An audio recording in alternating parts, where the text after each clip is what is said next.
Existem dois textos na palavra com relação à pregação. Claro que há muitos assuntos da palavra que você vai pregar e que você deva pregar. Mas tem duas expressões que Jesus falou do seu ministério aqui e de que Paulo, depois de Jesus, veio a falar do mesmo jeito. E essa é uma palavra presente. Em João, abra aí, João 16. Você vai ver. E são dois textos que eles são iguais. Rapidinho. João 16, ele diz assim.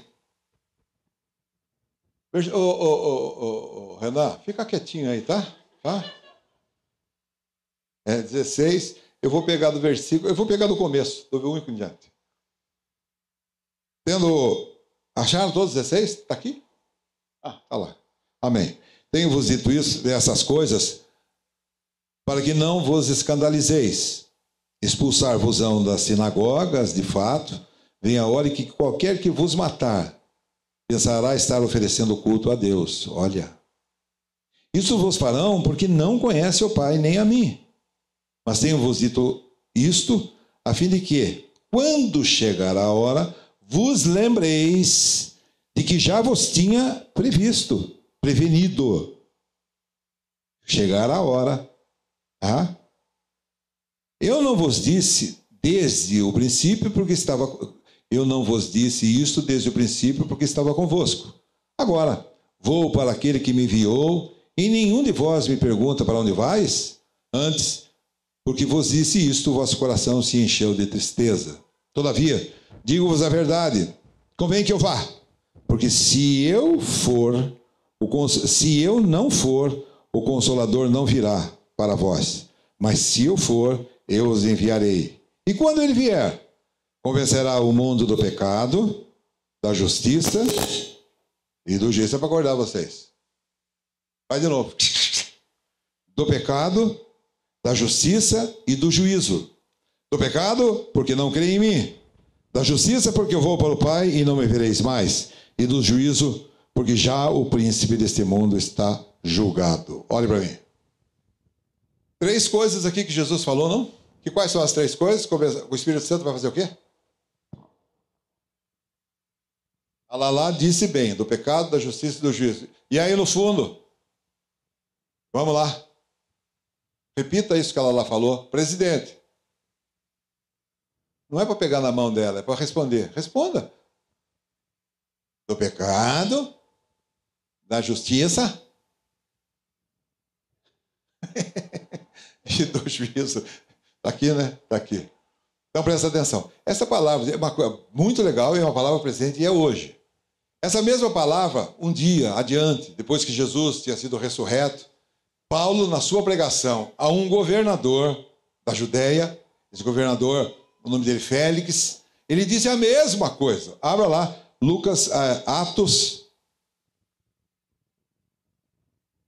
Atos 24, 25. Deixa eu ver se é isso mesmo. 24, 25.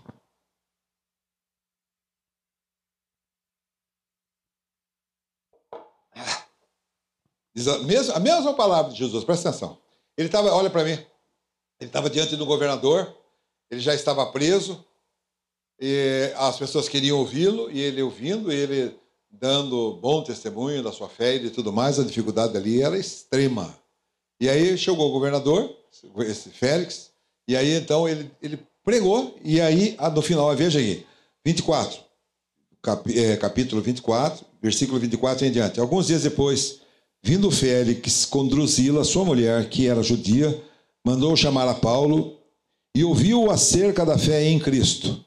E discorrendo ele sobre justiça, domínio próprio e juízo vindouro, Félix, apavorado, respondeu: por agora vai-te e, tendo oportunidade, te chamarei. Qual foi os 3 pontos de Paulo?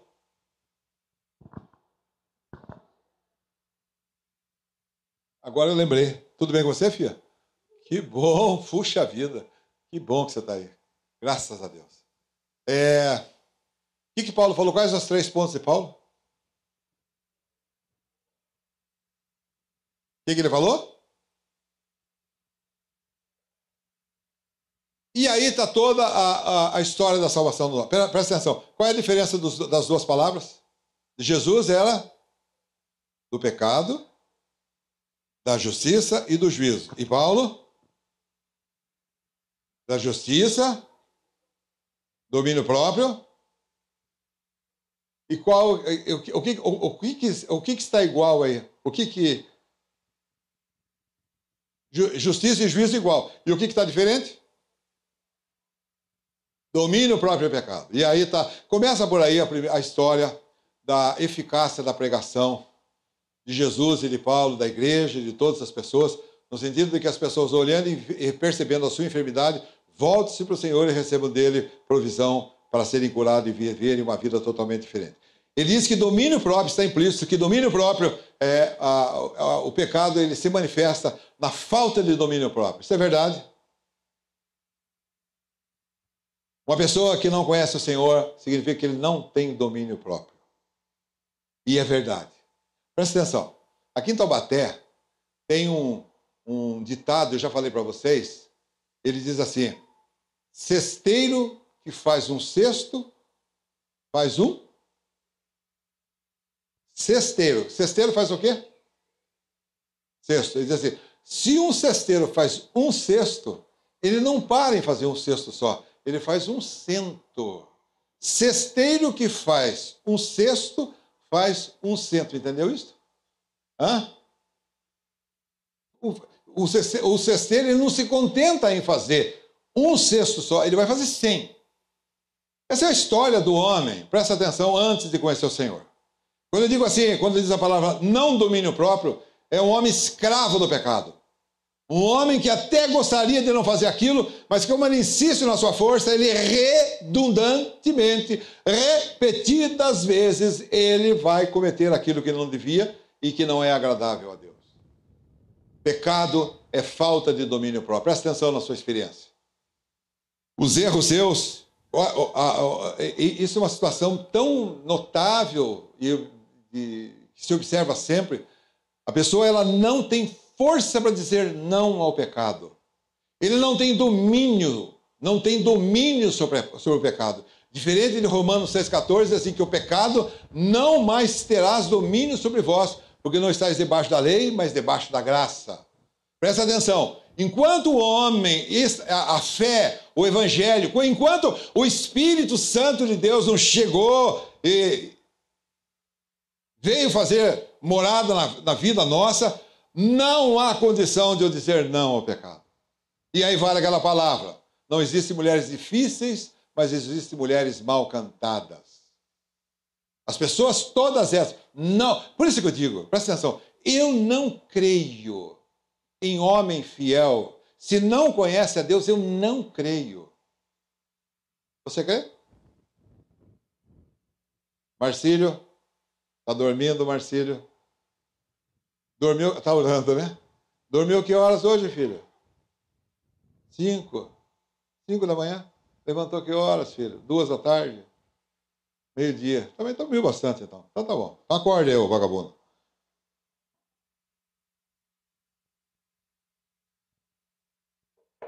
Eu não acredito que um homem que não conhece a Deus, ele seja fiel. Fiel, só aquele que tem o Espírito Santo de Deus. Não tem jeito, não tem condição. A história de Adão e de Jesus. O que foi que o diabo viu em Adão e não viu da mesma maneira em Jesus? O que foi? Uma vez que ele foi o tentador dos dois, o diabo quando viu... Fiel. O diabo na sua ação, enquanto Adão cedeu. Ele foi infiel ao Senhor. Quando ele foi se relacionar com Jesus, lá em Lucas 4 e Mateus 4, ele viu de início de que o tratamento com Jesus seria diferente do que ele tinha feito com Adão. Por essas coisas, muito claro, presta atenção. Meu irmão, presta atenção. Eu não acredito, eu não creio em homem fiel que não conheça o Senhor e que não tenha o Espírito Santo. Eu não creio. E do mesmo jeito, eu não creio em mulher fiel que tem o Espírito de Deus. Eu não creio que aquela que não tem o Espírito de Deus, ela seja fiel. Mais dia, menos dia, vai se enrolar no lodo e no charco de podridão e de tudo mais. Só, presta atenção, só. E aí eu digo para você o seguinte, você que conhece a Deus, que tem o Espírito Santo vivendo em você, eu digo para você assim, homem confiável e mulher confiável. Mas acontece que isso não está definido, determinado e fechado. Acontece que, se você pegar e não tomar providências na sua vida, lembra da historinha do tomate? Como é que está o tomate na sua casa? Como é que está o tomate? Morreu o seu, Cristina? Ah, porcaria. Cara, os meus, eu tô com um tomate aí que eu acho que eu vou ser o rei do tomate, caramba. Tenho 8 tomates lá na CDHU e lá em casa acho que são 6. 14. Cara, eu vou vender. Eu vou na feira vender. Caramba. Presta atenção nisso. Se você não cuida, presta atenção, palavra atual, domínio próprio. Se você não cuida da sua fé, se a palavra que você tem ouvido não é prática e dinâmica da sua vida, você vai ser endurecido pelo engano do pecado. Você começa no começo, quando ele começa, você é esfuziante. Existe a palavra esfuziante? Existe essa palavra, Daniel? Esfuziante. Entre aspas, esfuziante. Esfuziante é muito. Você começou na carreira alegre, e tudo. E aí, você experimenta um declíniozinho.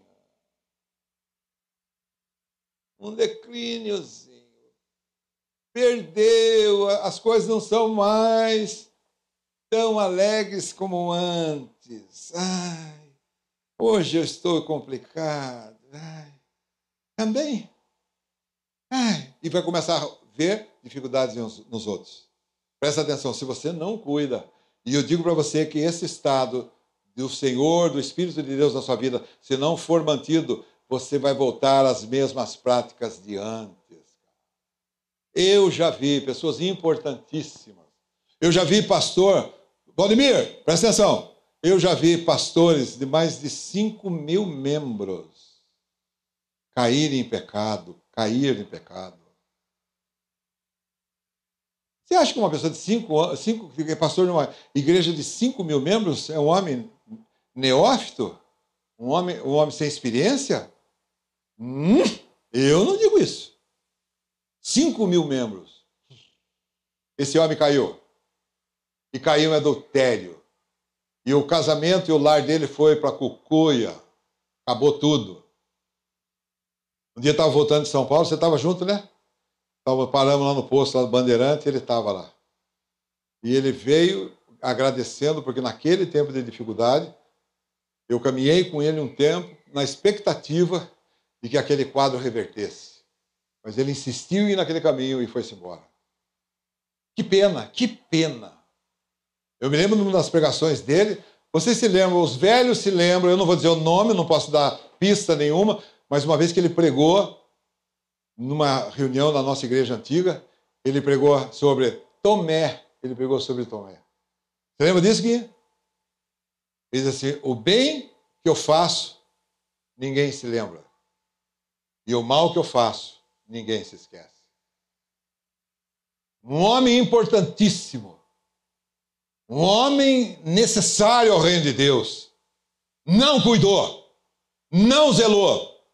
E hoje ele é uma lembrança má. Ficou na lembrança. Judiação daquele irmão tão alegre que era. E eu digo isso para você. Você hoje é um homem e uma irmã fiel, de convicções. Essas coisas não é um status inativo. Veja bem, esse status que você está, ele tem que estar sempre, constantemente vivo. Você precisa, Todos os dias você precisa, como um atleta, se exercitar na palavra de Deus. Para você passar pela vida. Você ser um vencedor em todas as áreas da sua vida. Diga amém, rapaz. Essa é a verdade. Domínio próprio, necessário. Aquele que conhece o Senhor, ele tem domínio próprio. Ele diz não àquilo que seus membros querem. O pecado está nos meus membros, segundo a palavra de Romanos 7 e 8. O pecado está nos meus membros. Está contaminado, meu corpo está contaminado pelo pecado. Se deixar no uso dele, é só coisas que não convém que ele vai fazer. A única maneira é o meu espírito vivificado, é os olhos do meu entendimento iluminado, e aí eu posso vencer. Mas é um estado que tem que ser regado, cuidado, zelado, todos os dias da minha vida, cara. Domínio próprio, uma coisa que disse Jesus, e que também disse Paulo. E você, meu irmão, em Filipenses 4, ele diz que a nossa moderação deva ser notória de todos os homens.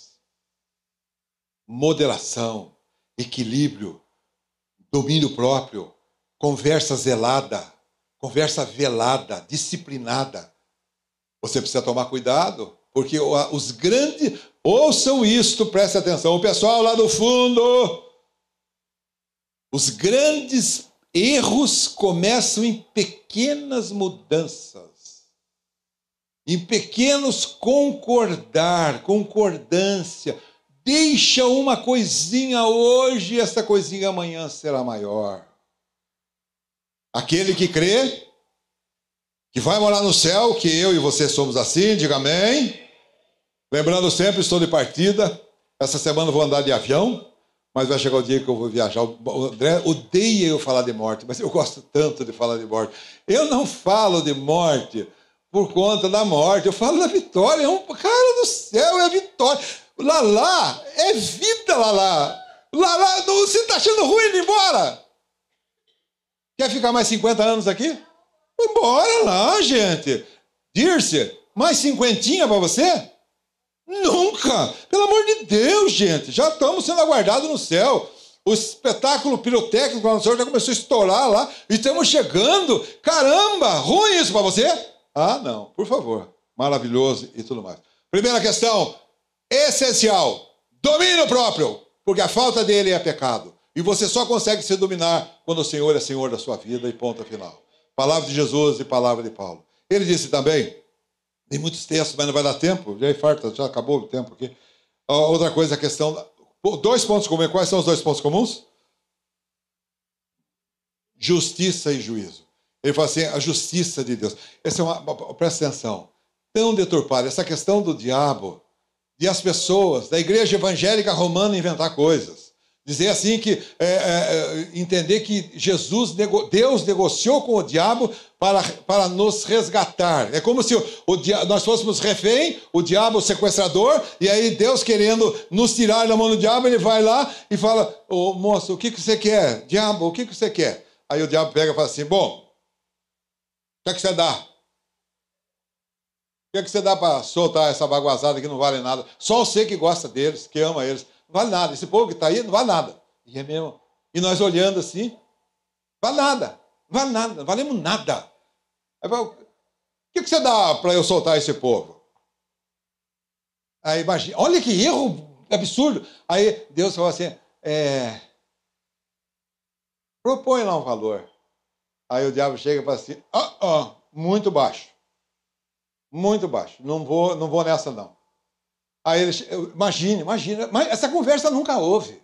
Aí o diabo chega e fala assim, então, você quer eles então para você, essa baguazada, esse rebanho decente que você quer, que só você ama? Você quer? Então eu quero, para eu soltar esse povo, eu quero a vida do seu filho, na minha mão aqui. Aí Jesus, Deus, o Senhor, com muito medo, vira-se para Jesus e fala assim, filho, ele não abre mão. Ele não abre mão, ele quer que você morra. Ele quer que você morra porque senão ele não sorta aqueles povos lá.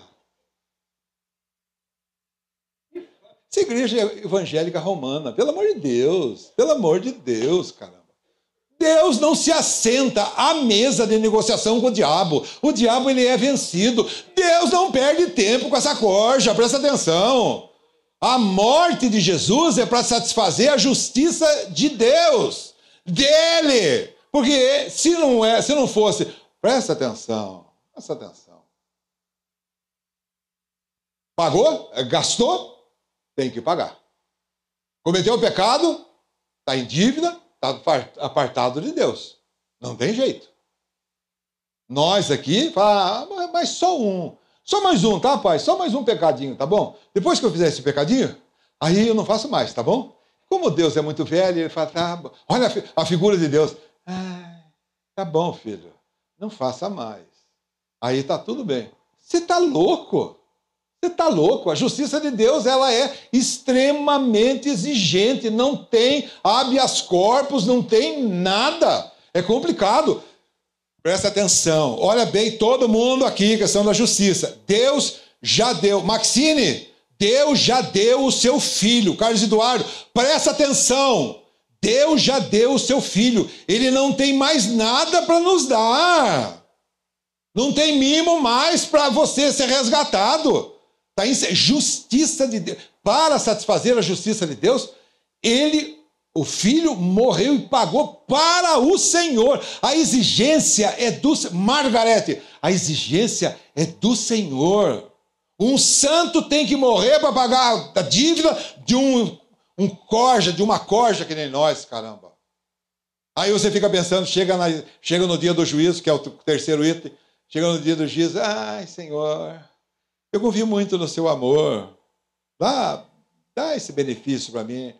Deixa eu entrar no céu.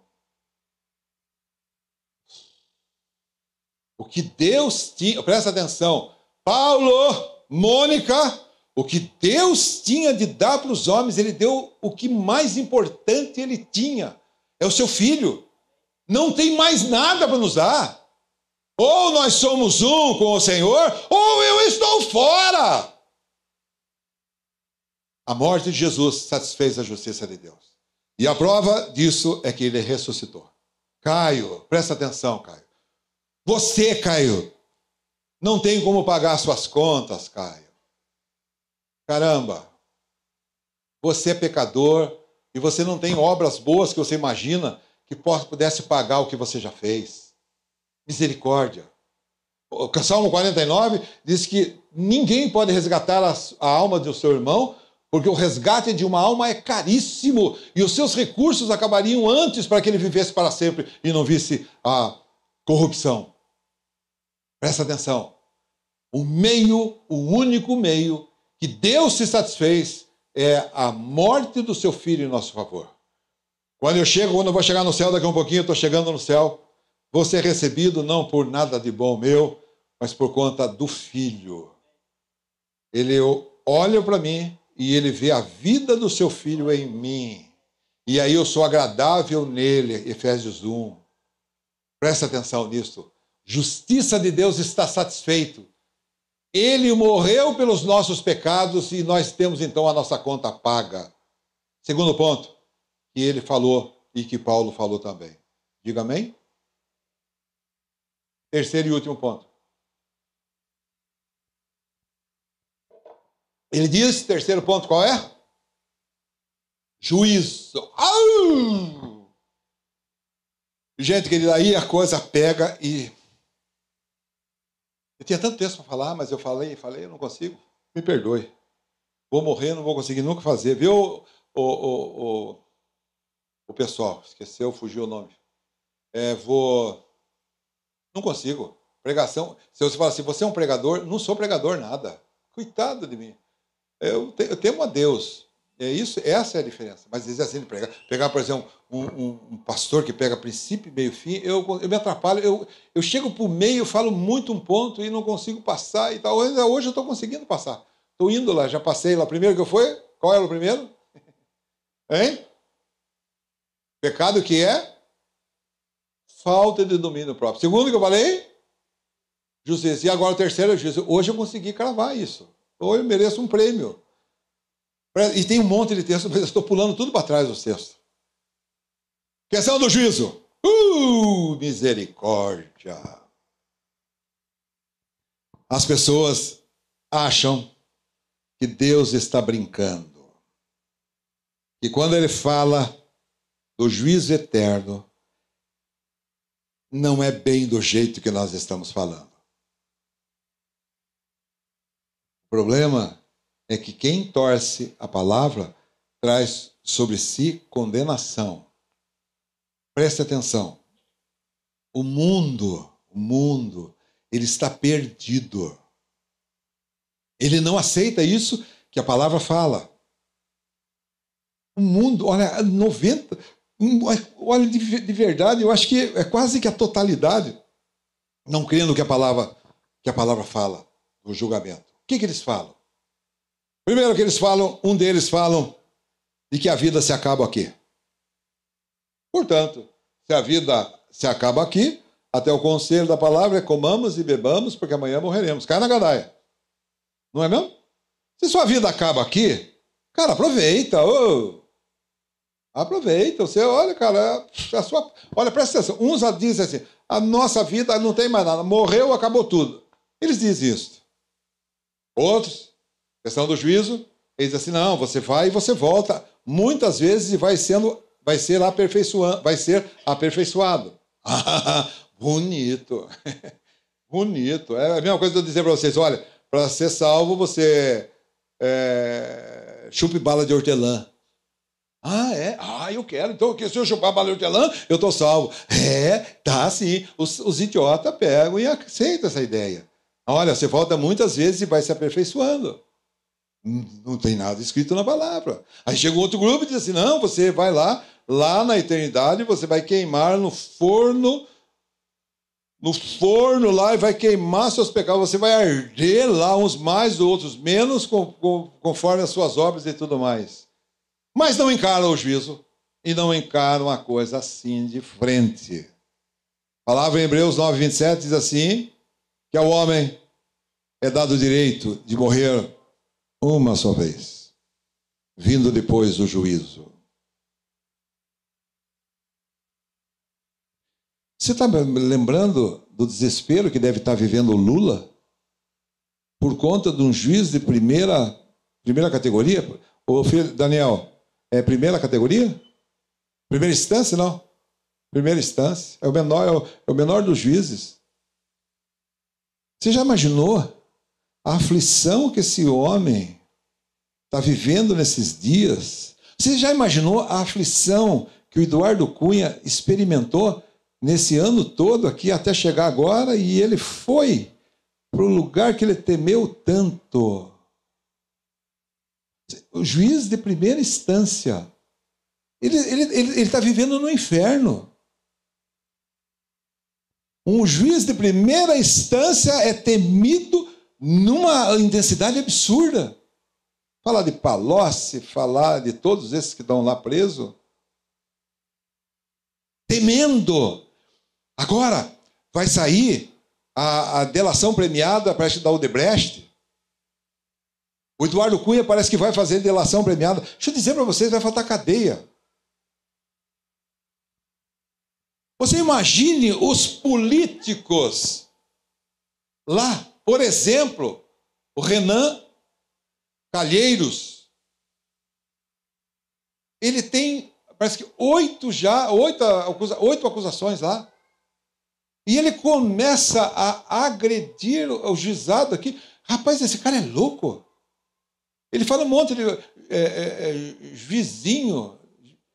juizeco de primeira instância. Cara, ele vai cair na mão dos caras. O cara é louco, não dimensiona. Os caras estão no horror por conta de um juízo, de um julgamento lá para frente. Ai.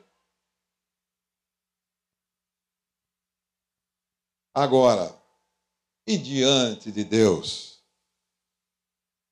do grande Deus, do excelente, excelso Senhor, você acha que você vai conseguir se safar? Você acha que você vai conseguir um advogado que vai te pagar, cobrar um absurdo de você para livrar você da sua pena? Você acha que vai ser desse jeito? Deus deu todo... O juízo eterno é uma coisa impressionante. Deus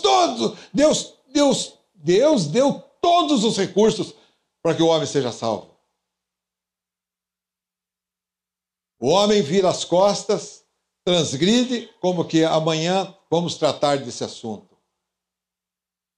Tanto para Jesus como para Paulo, era uma prioridade da pregação da palavra. Deixa eu dizer para você, amado irmão, visitante, você que veio aqui, não, olha, faça o que você quiser. Ande no caminho que você quiser andar. Haja do jeito que você quiser. Mas fique sabendo que você vai se encontrar com o Senhor. E aí lá, não tem nada de como esconder e se justificar. Ou você ingressa no céu de imediato, ou você fica para sempre retido na alfândega e nunca vai ver o Senhor. É muito grave. É muito grave. Você pode imaginar e criar imagens na sua cabeça de que as coisas não vão ser desse jeito. Pode, faça. Lembre-se, o tributo você paga. Não é bem desse jeito. Jovenzinhos, não, jovem tem anistia? Será que jovem tem anistia? Será que Deus olha o jovem diferente? Eu digo para você que não, que eu não vejo na palavra. Jovenzinhos, vocês todos, do mesmo jeito. Pau que bate em Francisco, bate em Chico. É tudo igual, ele já deu o seu filho. Agora, para aqueles que ouvem a palavra de Deus, aceitam a palavra de Deus porque creem na palavra de Deus, ele não vai ser condenado, caramba. Entra em juízo e não vai ser condenado. E é nesses textos que eu quero que você abra para mim, finalizando. Salmo 34, 22, rapidinho. Estou terminando mesmo. E eu vou pegar... e eu vou ler. Alguém abra para mim, então, Salmo 34, 22, que diz o quê?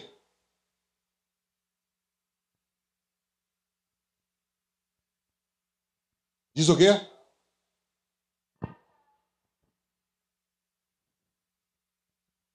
A minha tradução diz assim, será condenado, aqui diz assim, será punido. Significa, olha que quem são essas pessoas? A alma dos seus servos, aqueles que creem. Caio, não é todos. São aqueles que creem. Aqueles que, como diz a palavra, têm as suas vestes lavadas no sangue do Cordeiro. Se não, é punido e é condenado.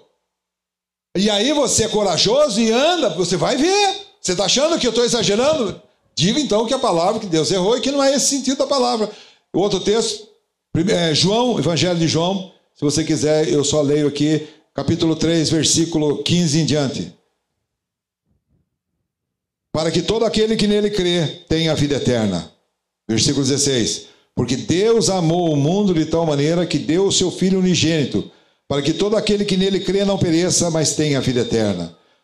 Olha 17. Porque Deus enviou o seu Filho ao mundo, não para que condenasse o mundo, mas para que o mundo fosse salvo por ele. Quem crê nele, o que acontece? Eu não ouvi. Eu não ouvi. O Bernardo, quem crê nele, está dizendo aqui, que não é condenado. Obrigado por lá. Quem falou aleluia? Não sei, mas tá bom. Amém, ainda bem que você falou. Aqui, quem nele crê não é condenado, mas quem não crê já está condenado, porque não crê no nome unigênito do Filho de Deus. A condenação é esta: a luz veio ao mundo, e os homens amaram mais as trevas do que a luz, porque as suas obras eram más. Todo aquele que pratica o mal aborrece a luz e não vem para a luz, para que as suas obras não sejam reprovadas. Mas quem vive de acordo com a verdade, vem para a luz, a fim de que se veja claramente que as suas obras são feitas em Deus. E terminando, a palavra de Apocalipse, capítulo 20, 11 em diante, diz assim, juízo final. Juízo final. Não vai acontecer. Não é verdade que vai acontecer. Está aqui na palavra. Juízo final, 20, 11 em diante. Então, vi um grande trono branco, e o que estava sentado sobre ele.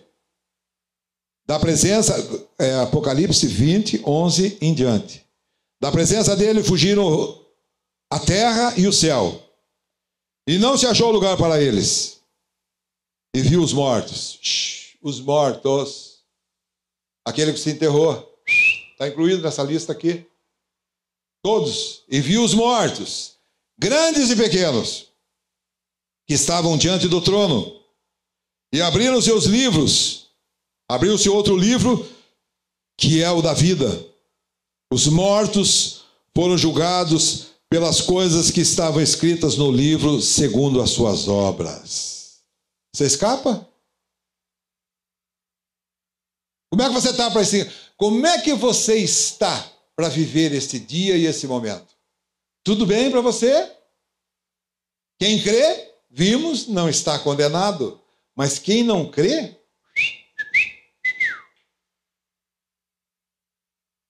o mar entregou os mortos que nele haviam, e o morto e o além deram os mortos que nele havia, e foram julgados cada um segundo as suas obras. Então, a morte e o inferno foram lançados no lago de fogo. Essa é a segunda morte. E preste atenção.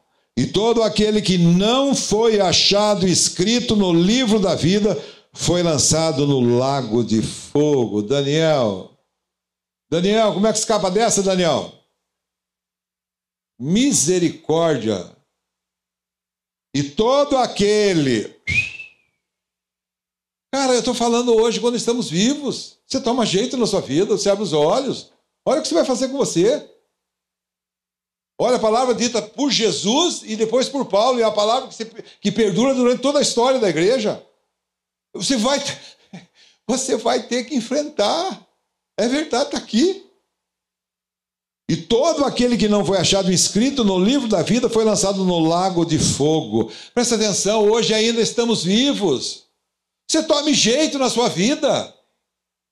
Olha, o que você vai fazer com a sua vida? Você vai para um julgamento desse tipo e você acha que você vai conseguir dobrar Deus? Está louco. Mas para aquele que crê, então vi um novo céu e uma nova terra. Pois já o primeiro céu e a primeira terra se passaram e o mar já não existe. Vi também a cidade santa, aleluia, a nova Jerusalém que de Deus descia do céu, ataviada como uma noiva para o seu noivo. Eu vi uma grande voz vinda do trono que dizia: agora o tabernáculo de Deus está com os homens, Deus habitará com eles, eles serão o seu povo e o próprio Deus estará com eles e será o seu Deus. Lá, Deus enxugará.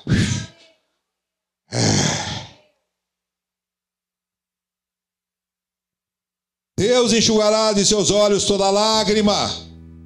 Não haverá mais morte, nem pranto, nem clamor, nem dor, porque já as primeiras coisas são passadas. E o que estava sentado no trono disse: faço nova todas as coisas. E disse-me: escreve, pois essas palavras são verdadeiras e fiéis. E disse-me mais: está cumprido. Eu sou o alfa e o ômega, o princípio e o fim. E a quem tiver sede, de graça lhe darei da fonte da água da vida. Quem vencer, herdará todas as coisas, e eu serei o seu Deus, e ele será o meu filho. Oh, aleluia! O que você vai fazer com a sua vida? E aqui no último versículo, e estou indo embora, ele diz assim: mas quanto aos medrosos, e aos incrédulos, e os abomináveis, e os homicidas, e aos adúlteros, e aos feiticeiros, e aos idólatras, e todos os mentirosos, a sua parte será no lago que arde com fogo e enxofre, que é a segunda morte.